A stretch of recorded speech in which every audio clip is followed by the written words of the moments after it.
நண்பர்களே, ஒரு ஒழுங்கமைக்கப்பட்ட வீட்டை பார்க்கும்போது உங்களுக்கு எப்படி உணர்கிறது? ஆடைகள் ஒரு பொருள் கூட இடமாறாமல் கவனமாக மடிக்கப்பட்டு, பர்னிச்சர்கள் அவற்றின் சரியான இடத்தில் இருக்க, மேசை முற்றிலும் சுத்தமாக ஒழுங்கமைக்கப்பட்டிருக்கும் போது, அது உங்களுக்கு ஒரு அமைதியையும் உற்சாகத்தையும் தரவில்லையா?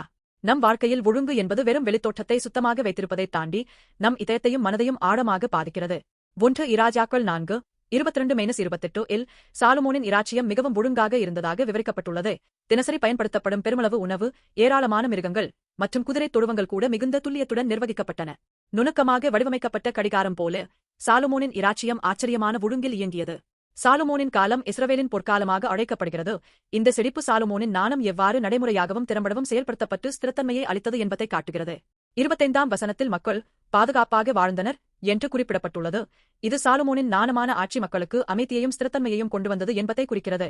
சாலமோனின் ஆட்சி வரவிருக்கும் இயேசு கிறிஸ்துவின் ஆட்சியை முன்னறிவிக்கிறது.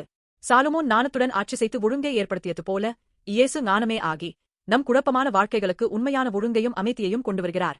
இயேசுவின் ஞானம் வெறும் கருத்தியல் கோட்பாடு அல்ல. கடவுளின் இந்த அற்புதமான ஞானம் நம் அன்றாட வாழ்க்கையில் வெளிப்படுகிறது.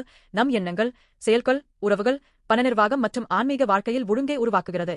பாவத்தால் நாம் ஒழுங்கற்ற மற்றும் குழப்பமான உலகில் வாழ்கிறோம். ஆனால் இயேசு அந்த குழப்பத்தை ஒழுங்கமைத்து நமக்கு உண்மையான அமைதியை அளிக்கிறார்.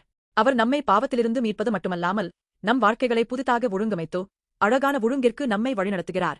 இயேசுவில் விசுவாசம் கொள்வது என்பது கடவுளின் ஞானமாகிய இயேசு கிறிஸ்துவின் வார்த்தைக்கு கீழ்ப்படிந்து நம் வாழ்க்கையை ஒழுங்காக மறுசீரமைத்து அதில் உண்மையான செழிப்பையும் ஓய்வையும் அனுபவிப்பதாகும்.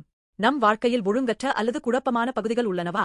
நம் வாழ்க்கையின் குறிப்பிட்ட பகுதிகளில் ஒழுங்கை நாம் எவ்வளவு நன்றாக உருவாக்குகிறோம் என்பதை ஒருமுறை சிந்தித்துப் பார்ப்பது எப்படி இருக்கும்? இயேசு கிறிஸ்து நம் ஞானமாக இருக்க விரும்புகிறார். நம் வாழ்க்கையின் எல்லா அம்சங்களிலும் அழகான ஒழுங்கை பரிசாக அளிக்க விரும்புகிறார். அவருடைய ஞானத்தை நம்பி நம் வாழ்க்கை கடவுளுக்கு பிரியமான ஆசீர்வதிக்கப்பட்ட ஒழுங்கால் நிரம்பியதாக இருக்க வேண்டுமென வாஞ்சிப்போம்.